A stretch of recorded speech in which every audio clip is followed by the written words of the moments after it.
இன்றைய வேதவசனம் பிப்ரவரி நாள் 14. வேதத்துல சங்கீதம் 94 அதிகாரம் 17 வசனத்துல, கர்த்தர் எனக்கு துணையா இராவிட்டால் என் ஆத்துமா சீக்கிரமாய் மௌனத்தில் வாசம் பண்ணி இருக்கும். ஆண்டவர் நமக்கு துணையா இல்லாம இருந்திருந்தா நம்மளோட வாழ்க்கை எப்படி இருக்கும் அப்படின்றதே நம்மளால யோசித்து கூட பார்க்க முடியாது. ஏன்னா வேதத்துல பவுல் அப்படின்னு ஒருத்தர் இருக்காரு.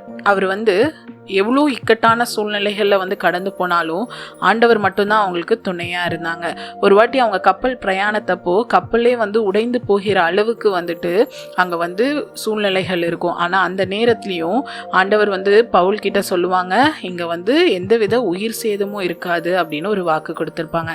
அதே போல் பவுலோட எல்லாரும் அந்த நேரத்தில் காப்பாற்றப்பட்டாங்க. அதே போல தான் நம்மளோட வாழ்க்கையிலையும் ஆண்டவர் நமக்கு துணையாக இல்லாமல் இருந்தாங்க. நம்மளோட வாழ்க்கையில நம்ம என்னென்ன காரியங்கள் ஃபேஸ் பண்ண வேண்டி இருக்கும் அப்படின்றத நம்மளால யோசித்து கூட பார்க்க முடியாது. அதனால யார் உங்க கூட துணையா இல்லாட்டியும் ஆண்டவர் உங்களோட துணையா இருக்காங்க. அத நம்பிக்கையோடு உங்களோட வாழ்க்கையை நடத்துங்க.